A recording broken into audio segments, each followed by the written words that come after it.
నమస్కారమండి. నా పేరు వందన. నేను సింపతి పొందటం కోసం ఈ కథ చెప్పడం లేదు.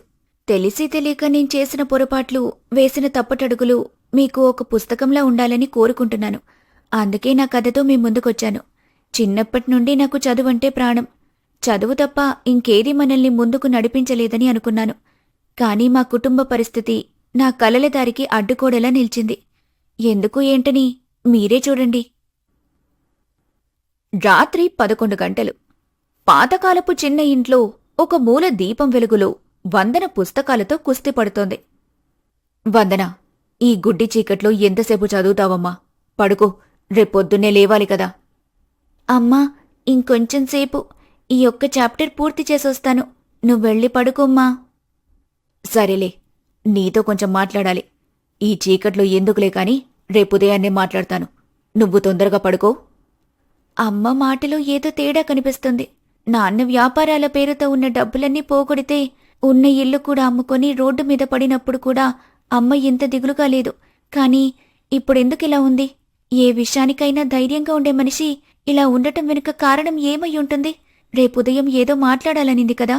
ఏం మాట్లాడుతుందో అప్పుడు అర్థమవుతుంది కదా విషయమేంటని. మరుసటి రోజు ఉదయం వందనకి మెలకువ రాగానే తన తల్లి మాటలే గుర్తుకొచ్చాయి. వెంటనే లేచి తల్లి దగ్గరికి వెళ్తుండగా వంటగదిలో లక్ష్మీ రాఘవ గుసగుసలాడుకోవటం గమనించింది.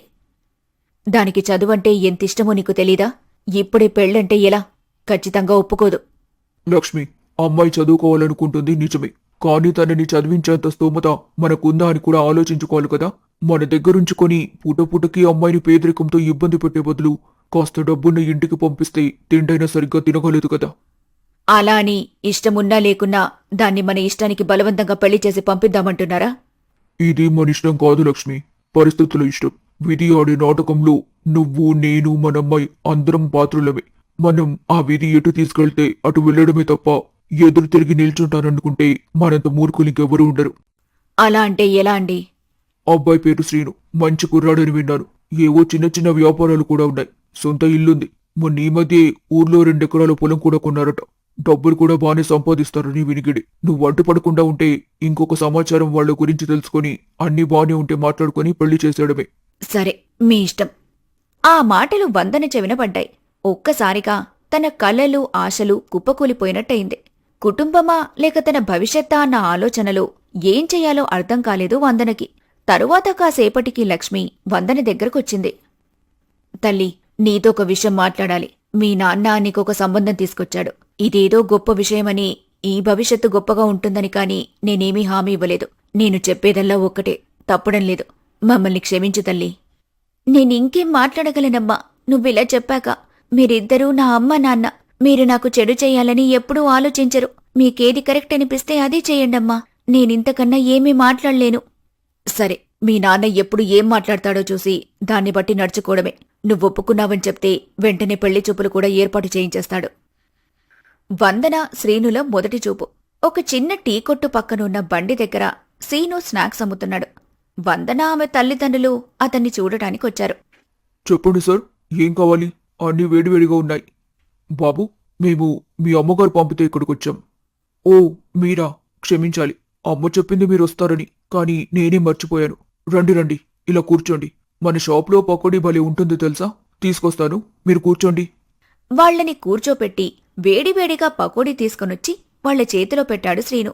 సార్, అబద్ధం చెప్పి పెళ్లి చేసుకోవడం నాకు ఇష్టం లేదు. అందుకే అమ్మ చెప్పినప్పుడు మిమ్మల్ని ఇక్కడికి రమ్మనమని చెప్పాను. ఇది నా day time business sir. Evening అయితే చికెన్ స్నాక్స్ చేసి అమ్ముతుంటాను.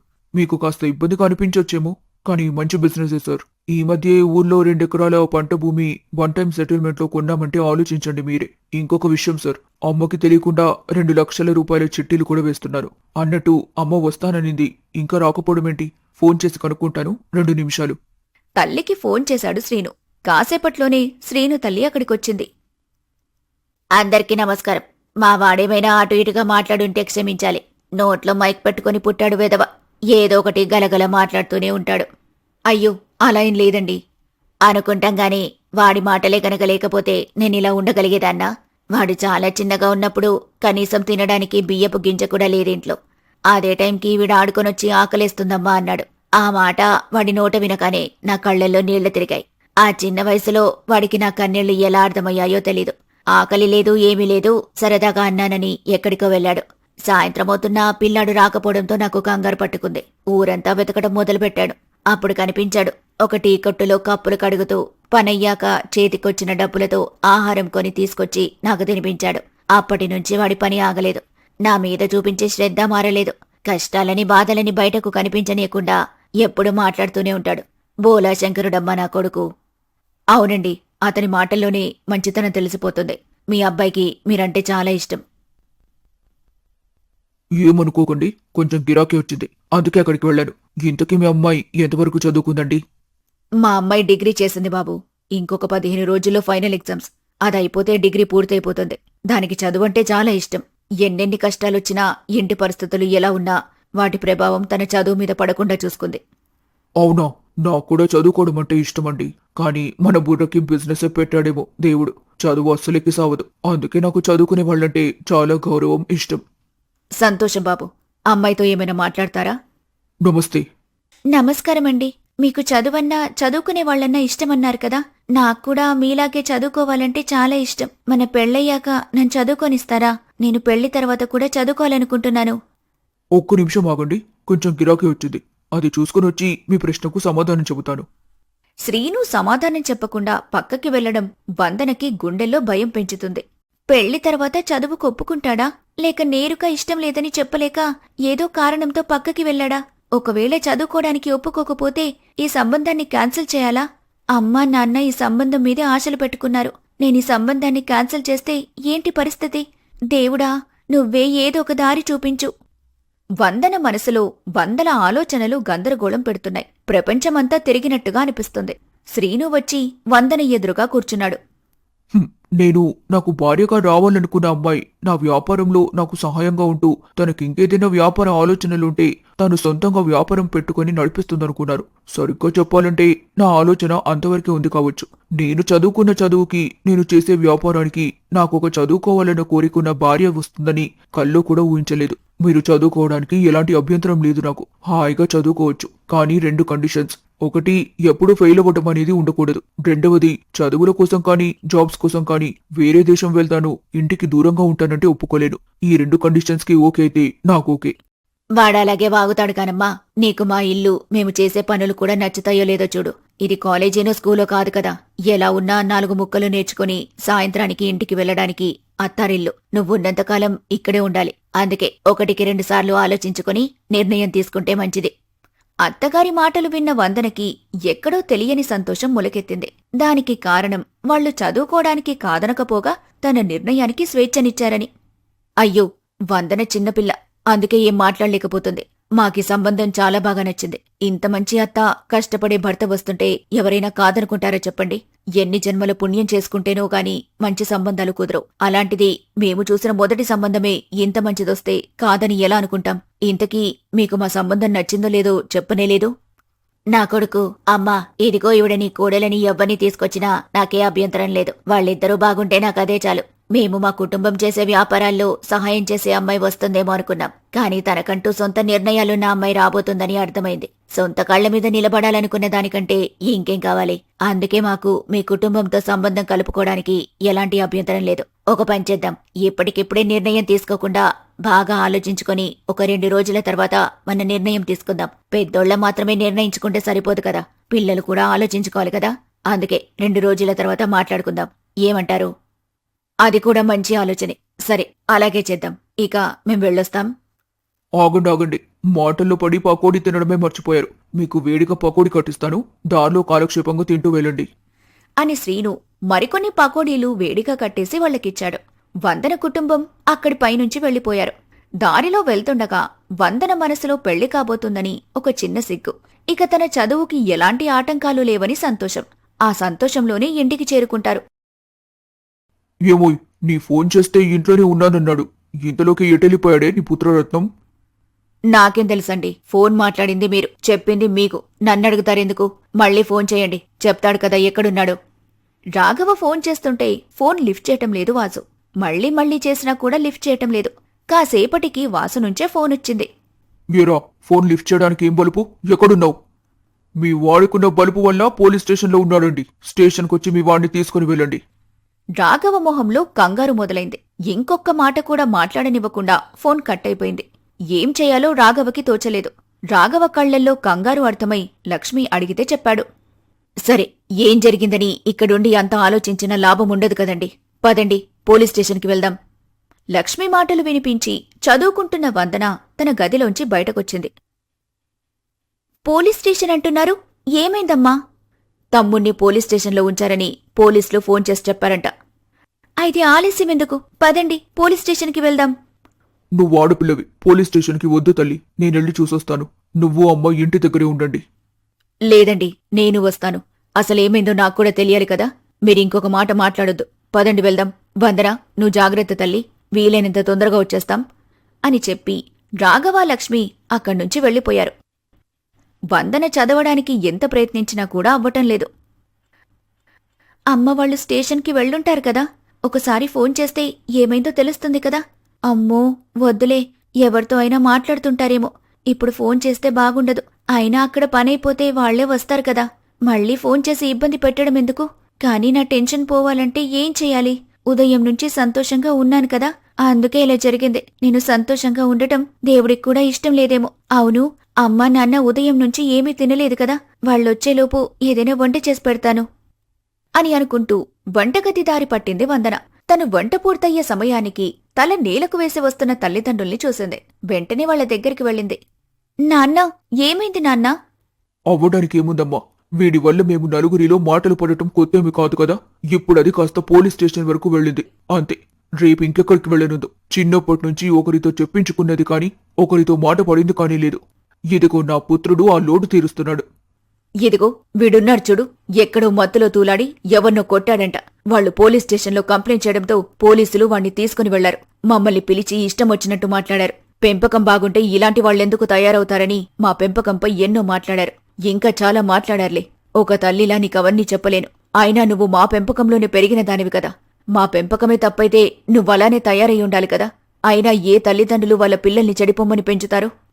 అమ్మా, ఎక్కువగా ఆలోచించకండి. ముందు లోపలికి రండి. కాలు చేతులు కడుక్కోండి. భోజనం చేద్దురు. అయ్యో, నీ తమ్ముడు కడుపు నింపాళ్ళమ్మా. కడుపు ఖాళీ లేదు, మీరు తినేయండి.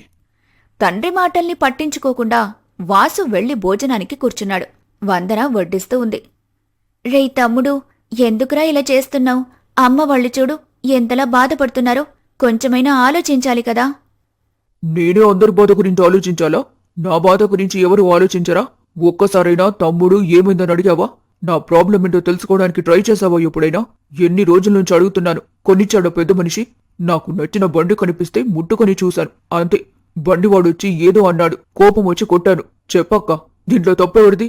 నాదా వాడిదా? అయినా పిల్లలు అడిగినవి కొనివ్వలేని తల్లిదండ్రులు పిల్లల్ని ఎందుకు కన్నట్టు? వాళ్లలాగానే పూట గడవడానికి యుద్ధం చేస్తూ బతకమనా? నాకలాంటి బతకొద్దు. రిచ్ వాళ్లు నన్ను కనలేదు కానీ నేను ఈ సోకాల్డ్ మిడిల్ క్లాస్ బతుకు బతకాలనుకోవటం లేదు. కొడితే ఒక్కసారి రిచ్ అయిపోవాలి. దానికోసమే ట్రై చేస్తున్నా. ఏం తాగావో?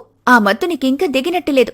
ఎక్కువగా మాట్లాడకుండా ముందు పెట్టింది తిని మూసుకొని వెళ్లి పడుకో, అర్థమైందా? కోపంగా చెప్పినా వాసు అలానే అరుస్తూ ఉంటే చెకచెకా 2 ముద్దలు నోట్లో కుక్కి వాసును తీసుకుని వెళ్లి పడుకోబెట్టింది వందన. వాసు మాటలు విన్న తల్లిదండ్రులు బాధపడుతున్నారు. అమ్మా, నాన్న, వాడి గురించి మీరేం దిగులు పడకండి. ఏదో తెలిసి తెలియని వయసు కదా, తెలియక ఏదో చేసుంటాడు. తెలియక చేసేదేంటమ్మా? వాడన్నీ తెలిసే చేస్తున్నాడు. చదువుకోరా అని కాలేజ్కి పంపిస్తే కాలేజ్కి పోకుండా పని నేర్చుకుంటానని ఫోటోగ్రఫీ అని, కొన్ని రోజులు ఈవెంట్ మేనేజ్మెంట్ అని, ఇంకొన్ని రోజులు ఇంకేదో ఇంకేదో ఇంకేదో. ఇలా ఇంట్లో డబ్బులు వేస్ట్ చేయడమే తప్ప ఏదైనా చేశాడా? అయినా ఇవన్నీ చేయాల్సిన కర్మ వాడికేంటి? చదువుకుంటే అన్నీ మనమే చూసుకుంటాం కదా. ఇప్పుడు ఏం చేస్తున్నాడో తెలీదు.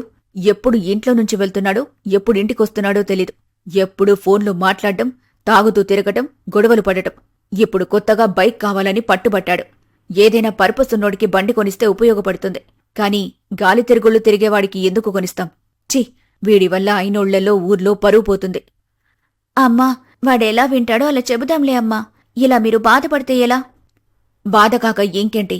కన్న కొడుకు కళ్ల ముందు పాడైపోతుంటే బాధపడక ఆనందంగా ఉండగలమా? నిన్న పెళ్లి గురించి మాట్లాడడానికి వెళ్లిన దగ్గర మాకు కొడుకు కూడా ఉన్నాడని చెప్పలేకపోయామంటే ఎందుకు? వీడున్నాడని చెప్తే ఏం చేస్తున్నాడని అడుగుతారు. గాలికి తిరుగుతున్నాడు అని చెప్పలేం కదా. అమ్మా, అలాగని చెప్పకుండా దాచలేం కదా, చెప్పాల్సిందే కదా.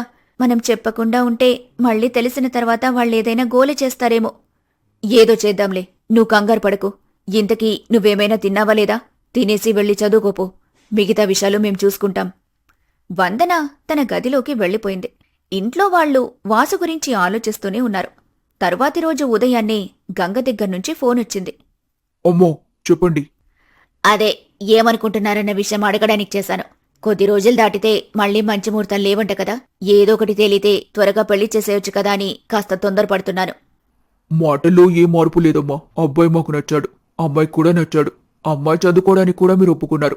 ఇంకా ఆలోచన ఏం లేదు. తెలిసిన పంతులు ఎవరైనా ఉంటే మంచి ముహూర్తం పెట్టించండి. ఆల్రెడీ మాట్లాడి పెట్టేశానన్నయ్య.